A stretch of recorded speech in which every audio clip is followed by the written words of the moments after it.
नमस्कार, दिन भर की चुनिंदा खबरों के साथ ग्रैंड न्यूज में आपका स्वागत है। मैं हूं मनीष। आइए एक नजर डालते हैं आज की हेडलाइंस पर।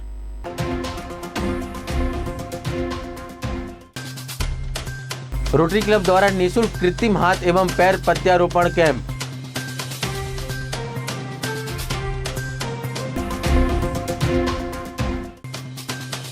धान खरीदी केंद्रों में धान की उठाव की गति हुई धीमी।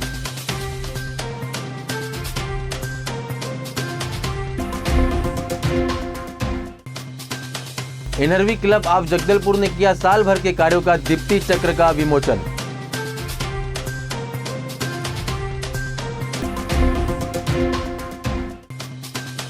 अपर मुख्य सचिव ने किया खेल सुविधाओं का निरीक्षण।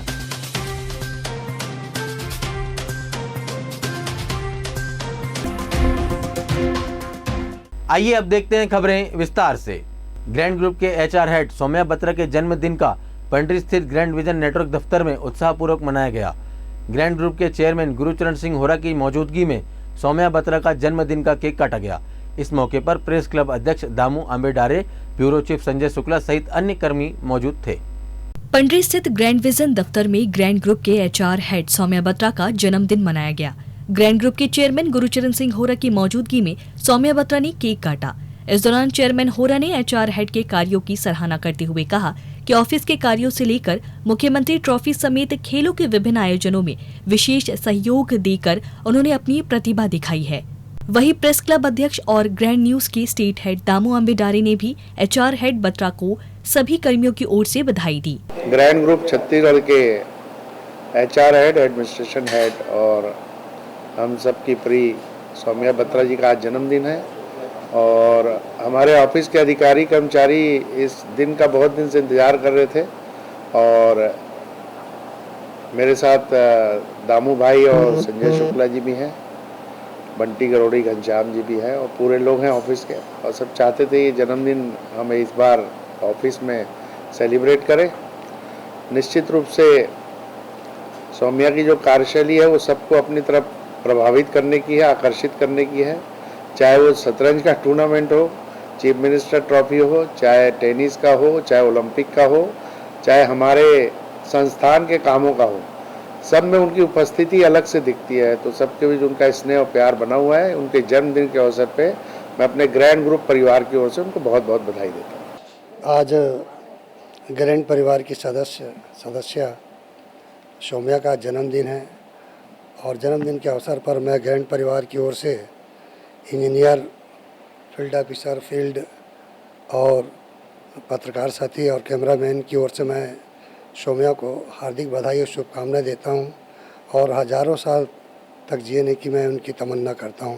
यही मेरी शुभकामना है। ग्रैंड ग्रुप के एचआर हेड सौम्या बत्रा को बधाई देते हुए रिंकू कहार, तानिया वाधवानी, स्वाति शर्मा ने कहा कि उनके साथ कार्य करने में सबको अच्छा लगता है। वे उनके उज्जवल भविष्य की कामना करती है। ग्रुप के हमारी एचआर हेड सुश्री सौम्या मैडम को जन्मदिवस की हार्दिक शुभकामनाएं।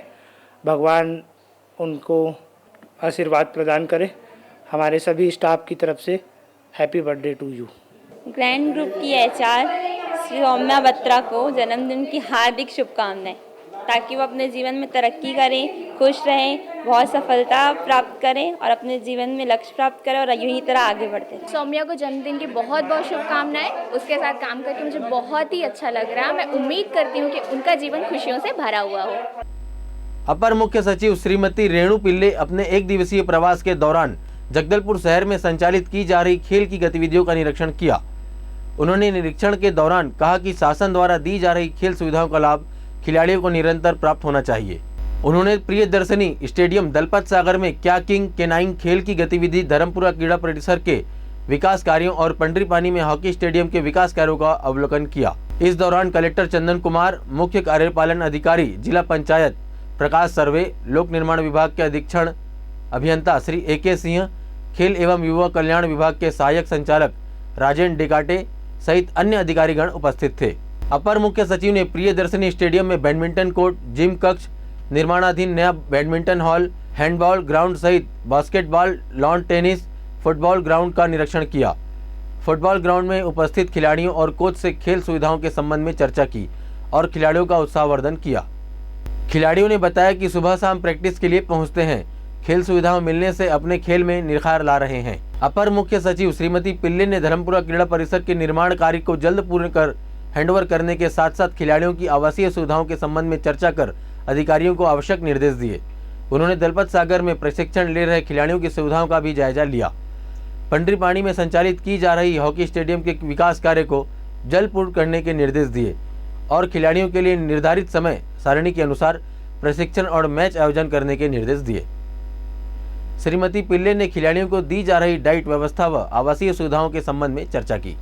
रोटरी क्लब ऑफ जगदलपुर एवं helping hand charitable Jain social group Nawanagar Jamnagar के मार्गदर्शन में निःशुल्क कृत्रिम हाथ एवं पैर प्रत्यारोपण कैंप 16 नवंबर से 20 नवंबर तक जगदलपुर के रोटरी क्लब हॉल में कृत्रिम हाथ एवं कृत्रिम पैर अमेरिका में स्वच्छ बने पेटेंट डिजाइन वाला प्रभाव फुट लगाने का 4 दिवसीय शिविर लगा हुआ है। रोटरी क्लब ऑफ जगदलपुर के अध्यक्ष हनीफ बारबटिया ने बताया, प्रत्यारोपण शिविर में पूरे छत्तीसगढ़ से पहुंचे लाभार्थियों के 125 पैर एवं 50 कृत्रिम हाथ लगाए जाएंगे। 4 दिनों के शिविर में रजिस्ट्रेशन एवं नाप लिया जाएगा एवं 1 दिन लगने के बाद इनको कृत्रिम हाथ और पैर में काम करने चलने के लिए अभ्यास कराया जाएगा। पैर में कैंसर था तो कट गया है, पैर लगाने के लिए यहाँ पे बोले कि मैं चल सकती हूँ, दौड़ सकती हूँ, साइकिल चला सकती हूँ। कैसा लग रहा है? अच्छा लग रहा है। ये में बोला गया है कि 2 दिन बाद पैर दे दिया जाएगा, फिर आप कंफर्टेबल चल सकते हैं। कैसा लग रहा है? अच्छा लग रहा है मुझे तो। बस्तर संभाग में समर्थन मूल्य में शुरू हुई धान खरीदी के 15 दिन बाद भी अब तक मिलर्स ने पंजीयन नहीं करवाया है, जिसके चलते धान का उठाव खरीदी केंद्र में बेहद धीमी गति से हो रहा है। फिलहाल संभाग में 1,47,000 क्विंटल धान की खरीदी हो चुकी है। वहीं अब तक संभाग भर में महज 13,630 क्विंटल धान का उठाव हुआ है। धान की उठाव की गति बेहद धीमी है। पूर्व में खरीदी केंद्र समितियों ने धान उठाव के नियमों का पालन करने की मांग प्रशासन से की थी। इसको लेकर खरीदी केंद्र में समितियों ने धरना प्रदर्शन भी किया था। बावजूद इसके धान का उठाव बेहद धीमा है। धान खरीदी समितियों का कहना है कि हर वर्ष धान का उठाव इस तरह बेहद धीमी गति से होता है, जिसके चलते सुखद की भरपाई खरीदी केंद्रों को करनी पड़ती है। यही नहीं, लंबे समय से खरीदी केंद्रों में खुले में धान पड़ा रहता है। अचानक होने वाली बारिश की मार भी कई बार धान खरीदी समितियों को झेलनी पड़ती है। अब तक 1,47,000 क्विंटल धान खरीदी हो चुकी है पूरे संभाग में, जिसमें से 13,630 क्विंटल मिलरों द्वारा उठाव कर लिया गया है। 1,33,000 क्विंटल धान संग्रहण केंद्रों में शेष है। सभी मिलरों द्वारा अभी तक पंजीयन नहीं करवाया गया है खाद्य विभाग में, और पंजीयन की रफ्तार धीमी है। इस कारण आरओ जारी नहीं हो पा रहा है। जैसे ही मिलरों द्वारा पंजीयन कराया जाएगा तो धान का उठाव भी तेजी से होना शुरू हो जाएगा। भाजपा प्रदेश महामंत्री केदार कश्यप ने कहा है कि गुजरात में कांग्रेस की स्थिति उत्तर प्रदेश के चुनाव जैसी होने वाली है, जहां कांग्रेस के मालिकों ने अपने एटीएम को तैनात किया था। भूपेश बघेल को हर वक्त भाजपा का डर सताता है, क्योंकि उन्हें पूर्वाभ्यास हो रहा है कि कांग्रेस की महाभारत का परिणाम अगले साल उनका राजपाट समेट देगा। कांग्रेस द्वारा ठगी गई छत्तीसगढ़ की जनता तो पहले ही कांग्रेस का तख्तो-ताज पलटने और बेईमानों का राज बदलने तैयार बैठी है और अगले जाड़े में कांग्रेस को सन्नीपात की हालत में पहुंचाने अवसर का इंतजार कर रही है। मुख्यमंत्री बघेल कांग्रेस सरकार की विफलता और कांग्रेस में चल रहे गृह युद्ध से जनता का ध्यान भटकाने के लिए जो पैतरेबाजी कर रहे हैं वह उन पर ही भारी पड़ने वाली है। भूपेश बघेल के प्रतिद्वंदी मंत्री टीएस सिंहदेव ने मुख्यमंत्री पर आरोप लगाते हुए पंचायत मंत्री पद का त्याग दिया। कांग्रेस के विधायकों और भूपेश बघेल के मंत्रियों की क्या स्थिति है, यह कांग्रेस के प्रदेश प्रभारी पीएल पुनिया को भी पता है। कांग्रेस पार्टी ज्ञान बांटना बंद करे। पहले अपने घर को संभालने की कोशिश आप करिए। मुख्यमंत्री जी, आपके जो प्रदेश के प्रभारी हैं पीएल पुनिया, उन्होंने यहां के आपके कांग्रेस के जितने विधायक हैं उनको नक्कारा साबित किया है। आप उनमें से कितने विधायकों को आप टिकट दे पाएंगे? और आप लोग की आपसी लड़ाई आज सतह पे आ चुकी है। एक तरफ तो कहते हैं टीएस बाबा कहते हैं मुख्यमंत्री बनने के लिए तड़प रहे हैं, और किस तरीके से गुटबाजी के चलते, किस तरीके से प्रदेश के हालात आप लोगों की लड़ाई के कारण से आज कई वर्षों पीछे हो गया। इनरवी क्लब ऑफ जगदलपुर द्वारा देवांश होटल में मंगलवार को डिस्ट्रिक्ट चेयरमैन टी चिरंजीवी के हाथों साल भर किए गए कार्यों का विमोचन दीप्ति चक्र के माध्यम से विमोचन किया गया। इनरवी क्लब की अध्यक्षा उषा गोंदी के नेतृत्व में क्लब की डिस्ट्रिक्ट चेयरमैन की आधिकारिक यात्रा संपन्न हुई, जिसमें क्लब की संपादक रानू दुबे के द्वारा मासिक पत्रिका दीप्ति चक्र का संकलन किया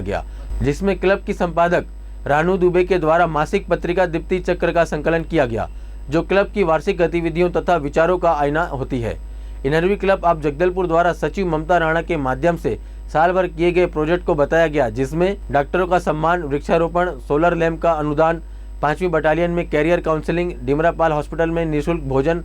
डिस्ट्रिक्ट चेयरमैन टी चिरंजीवी ने महिला शक्तिकरण को लेकर कहा, भारत की आधी आबादी महिलाओं की है। महिलाओं के विकास के लिए पूरी दुनिया में कई तरह के कार्य भी किए जा रहे हैं, ताकि नारी शक्ति को हर क्षेत्र में बढ़ावा देने के लिए प्रोत्साहन किया जा सके। जगदलपुर के धर्मपुरा क्षेत्र में स्थित अंग्रेजी माध्यम छत्तीसगढ़ शासन द्वारा बनाई तो गई है। शिक्षा के लिए छात्र छात्राएं साल भर से शिक्षक का इंतजार कर रहे हैं।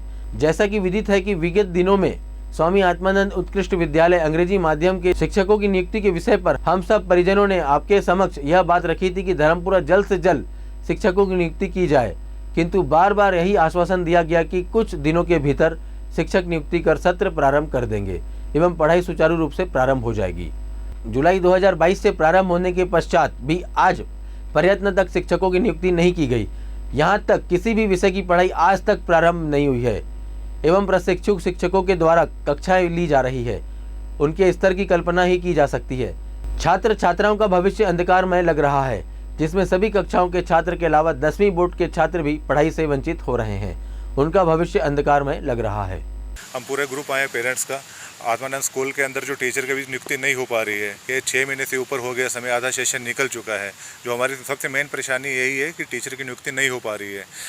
स्टार्टिंग में बहुत खुशी थी, हमारे को खुशी थी कि इस चीज़ का कि इंग्लिश मीडियम स्कूल हो रहा है। आत्मानंद की जो पहल की थी सरकार ने, बहुत अच्छी पहल की थी। हम भी उत्सुक थे कि चलो अच्छा हो रहा है, हम अपने बच्चों को अच्छे से स्कूल से निकाल के इस स्कूल में भर्ती करवाए। मगर जब से सेशन स्टार्ट हुआ है टीचर की नियुक्ति नहीं है। उनकी जगह के टेम्परेरी टीचर अब अवेलेबल करवाए गए थे बीएड वाले, और उनके भी अभी जो है 18 तारीख को कार्यकाल खत्म हो रहा है। तो कार्यकाल खत्म हो रहा है और अभी पेपर भी एग्ज़ाम भी बच्चों के चालू हैं। तो आगे का क्या होगा बच्चों का, कि बच्चों का जो भविष्य है अभी अंधकार में दिख रहा है। तो इसके लिए पहले हम कलेक्टर साहब को एक बार ज्ञापन दे चुके हैं, है ना, मगर अभी तक उसका कोई रिजल्ट सामने नहीं आया है। सर यहाँ टीचर का अभाव है, अभी तक बच्चे इतने वीक है, एग्ज़ाम चालू हो गया, टीचर्स बता रहे हैं, बच्चे कुछ लिख नहीं पा रहे हैं, तो क्या मतलब सर उस स्कूल का। इसलिए चाहते हैं सर, बस यही मांग है कि टीचर चाहिए और जल्द से जल्द। सर लोग बोलते हैं जाने से वहाँ पे कि अभी हम कुछ नहीं बोल सकते, अभी टीचर्स नहीं हैं, ये नहीं है। अब वो डीएड बीएड वाले उन लोग से कहाँ बच्चे डरते हैं ना, वो पढ़ा रहे हैं अच्छा, ऐसे नहीं बोल रहे, अच्छा पढ़ा रहे हैं, लेकिन बच्चे को टीचर चाहिए।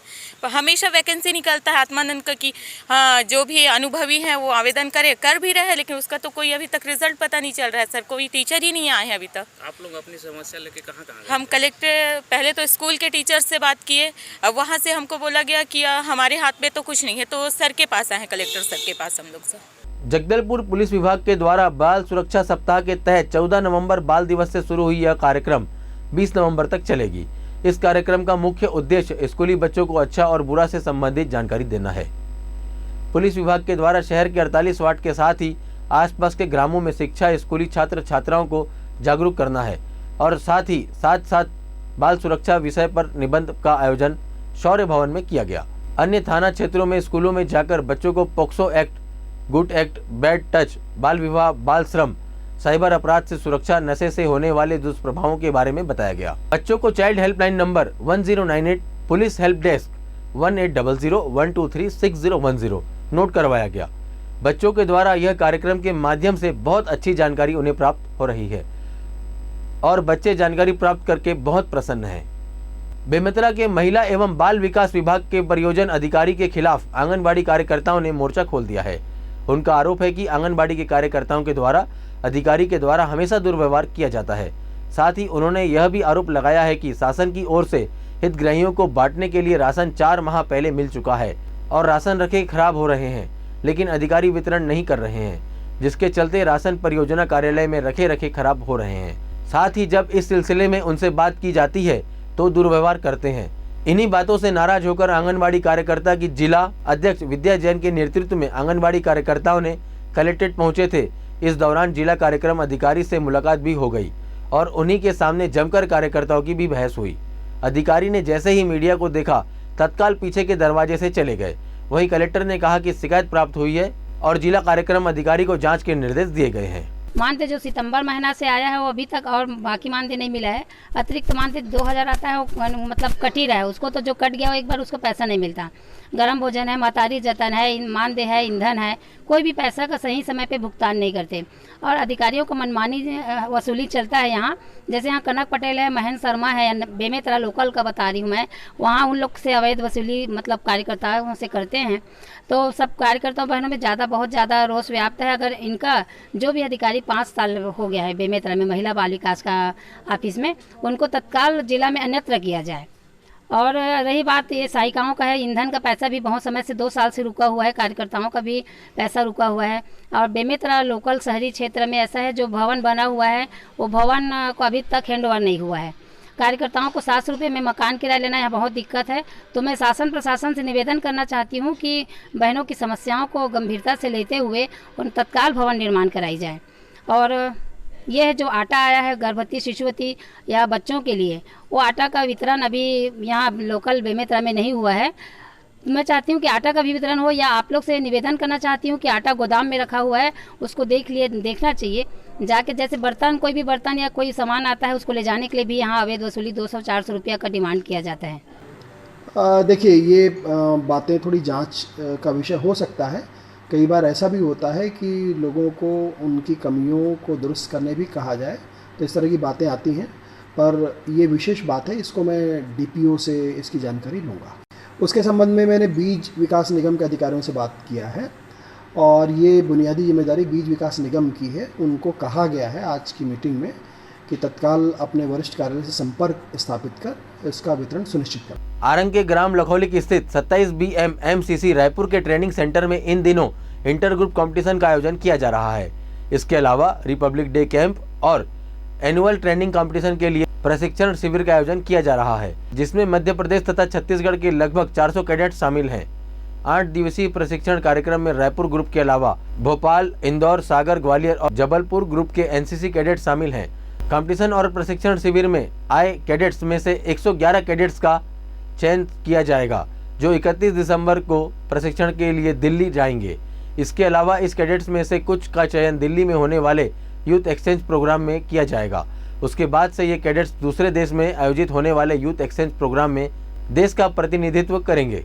ये पूरे छत्तीसगढ़ राज्य और खासकर रायपुर ग्रुप NCC के लिए बहुत हर्ष का विषय है कि हम इस बार मध्य प्रदेश और छत्तीसगढ़ की जो डायरेक्टरेट की जो RDC रिपब्लिक डे परेड की जो कंटिंजेंट है उसका सिलेक्शन यहाँ कर रहे हैं लखौली आरंग में रायपुर ग्रुप और 27 CG बटालियन के अंतर्गत, जिसमें Gwalior group, Bhopal group, Sagar group, Jabalpur group, Indore group और रायपुर ग्रुप, कुल 6 ग्रुप के लगभग 400 कैडेट्स विभिन्न जगहों से आए हैं पूरे मध्य प्रदेश और छत्तीसगढ़ से। और इस 8 दिन के जो कैंप है जिसमें कंपटीशन करीबन 4 से 5 दिन चलेगा, इसमें बेस्ट कैडेट का सिलेक्शन होगा जो कि रिप्रेजेंट करेगा दिल्ली में। उसके बाद बेस्ट गार्ड ऑफ ऑनर की एक टीम बनेगी, ड्रिल की एक टीम बनेगी, उसके बाद एक हमारा फ्लैग एरिया कंपटीशन था उसकी एक टीम बनेगी। और इस तरीके से जो हमारी टीम है यहाँ हम सिलेक्शन 450 से करीबन 400 कैडेट से हम 111 कैडेट तक ले आएंगे, जो 111 कैडेट 31 दिसंबर को विभिन्न प्रैक्टिस के बाद यहाँ से लॉन्च होंगी दिल्ली की। सर क्या कंपटीशन में क्या इवेंट रहेंगे? जैसा कि मैंने बताया, सबसे पहले ड्रिल कंपटीशन है यहाँ पे, उसके बाद है गार्ड ऑफ ऑनर कहते हैं वो एक कंपटीशन है, उसके बाद एक फ्लैग एरिया का कंपटीशन होता है जिसमें कि विभिन्न राज्यों के बारे में और NCC की जो गतिविधियाँ उसको ड्राइंग करके मार्बल से अल्पना टाइप बनाकर, रंगोली टाइप बनाकर उसको प्रेजेंट किया जाता है और उसके बाद उसकी ब्रीफिंग भी होती है, बच्चा बताता है, कैडेट्स बताता है उसको। और इस बार एक नया चीज़ भी जोड़ा गया है, वो है ऑडियो वीडियो प्रेजेंटेशन, जो कि राज्य के कल्चर और बाकी चीज़ों के बारे में एक ग्लिम्स दिया जाएगा 6 से 7 मिनट, इसका भी एक कंपटीशन है। और फिर किस तरीके से जहाँ रहते हैं वो जो लाइन एरिया कहते हैं हम, उसको किस तरीके से सफाई के साथ रखना है, उसकी भी एक कंपटीशन होती है कि किसका एरिया सबसे सुंदर और स्वच्छ है, इसकी भी एक कंपटीशन होती है। और बेस्ट कैडेट का एक कंपटीशन है।